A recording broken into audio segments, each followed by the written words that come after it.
आज के टाइम में अगर बाइक्स की बात करें तो सबके दिमाग में रॉयल एनफील्ड की बाइक सबसे ऊपर आती हैं और इस चीज का सिंपल सा कारण है क्योंकि रॉयल एनफील्ड की बाइक सबको पसंद होती है। लेकिन इस कंपनी के लिए एक समय ऐसा भी आया था जब ये कंपनी बंद होने वाली थी या फिर कहो ऑलमोस्ट बंद हो गई थी।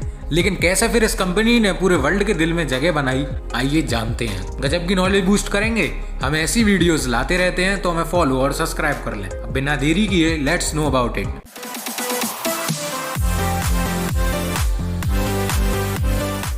सबसे पहले अगर रॉयल एनफील्ड की स्टार्टिंग की बात करें तो इस कंपनी की शुरुआत 1890 में हुई थी।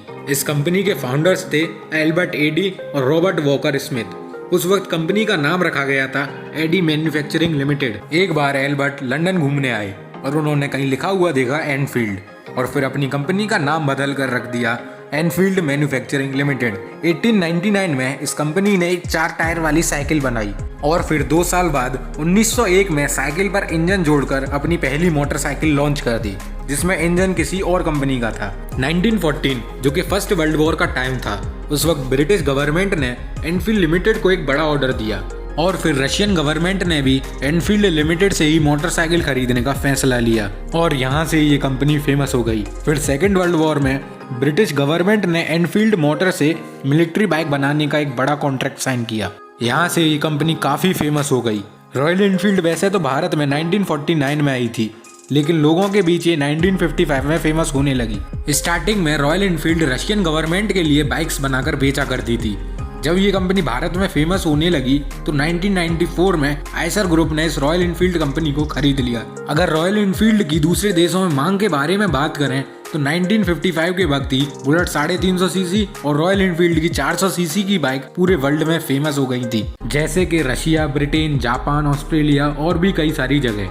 जब यह कंपनी भारत में आइसर ग्रुप ने खरीदी तो यह कंपनी डूबने लगी और बिल्कुल बंद होने की कगार पर आ गई। इसी समय 2000 में इसका टर्निंग पॉइंट आया जब आइसर ग्रुप के चेयरमैन के लड़के सिद्धार्थ पाल ने रॉयल एनफील्ड कंपनी को सीईओ की पोस्ट से संभाला। सिद्धार्थ पाल एक ऐसे व्यक्ति थे जिसे पता था कि कंपनी डूब चुकी है, लेकिन उन्हें यह भी मालूम था कि या तो हम नई कंपनी स्टार्ट करें या फिर इसी कंपनी को आगे बढ़ाएं। सिद्धार्थ ने पूरा मन बना लिया कि अब चाहे इस कंपनी को 10 साल क्यों ना देनी पड़े पर इस कंपनी को आगे बढ़ाऊंगा। इसके बाद सिद्धार्थ ने यंग जनरेशन को टारगेट किया और ये बाइक्स यानी बुलेट यंग लोगों के पास प्रमोशन के लिए भेजी और उन यंग लड़कों से ये भी डिमांड की कि आप इस बाइक्स में कमियां बताएं और फिर इसी स्ट्रेटेजी की मदद से छोटे छोटे सुधार होते गए और फिर दोबारा रॉयल एनफील्ड लोगों के बीच फेमस होने लगी और आज के समय में ज्यादातर लोगों की मनपसंद बाइक बुलेट ही है। और इसकी सेल्स की बात करें तो 2013 में रॉयल एनफील्ड की 81,446 बाइक्स बिकी और वहीं 2014 में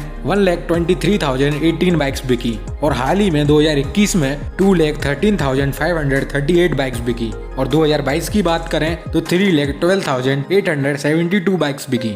अब आप इस कंपनी की ग्रोथ का इन्हीं नंबरों से अंदाजा लगा सकते हैं कि रॉयल एनफील्ड कितनी बड़ी कंपनी है। अब हम आपको रॉयल एनफील्ड कंपनी के बारे में कुछ इंटरेस्टिंग फैक्ट बताते हैं। नंबर 1, रॉयल एनफील्ड कंपनी जहां पर स्टार्ट हुई थी वहां पर इसका प्रोडक्शन पूरी तरीके से बंद हो चुका है। नंबर 2, रॉयल एनफील्ड की बाइक्स स्टार्टिंग में सिर्फ काले कलर में ही आती थी और अब ढेर सारे कलर ऑप्शंस मौजूद हैं। नंबर 3, रॉयल एनफील्ड की बाइक्स स्टार्टिंग में सिर्फ पुलिस और आर्मी के पास ही हुआ करती थी, लेकिन अब कोई भी आम आदमी रॉयल एनफील्ड की बाइक खरीद सकता है। मैं उम्मीद करता हूँ कि रॉयल एनफील्ड कंपनी की ये इंटरेस्टिंग सी स्टोरी आप लोगों को काफी पसंद आई होगी। इसे अपने जानने वालों के साथ जरूर शेयर करें। हमें कमेंट में जरूर बताना कि आपकी पसंदीदा बाइक कौन सी है। आई होप आपको ये वीडियो काफी अच्छी लगी होगी। चलिए मिलते हैं अगली वीडियो में, तब तक के लिए जय हिंद।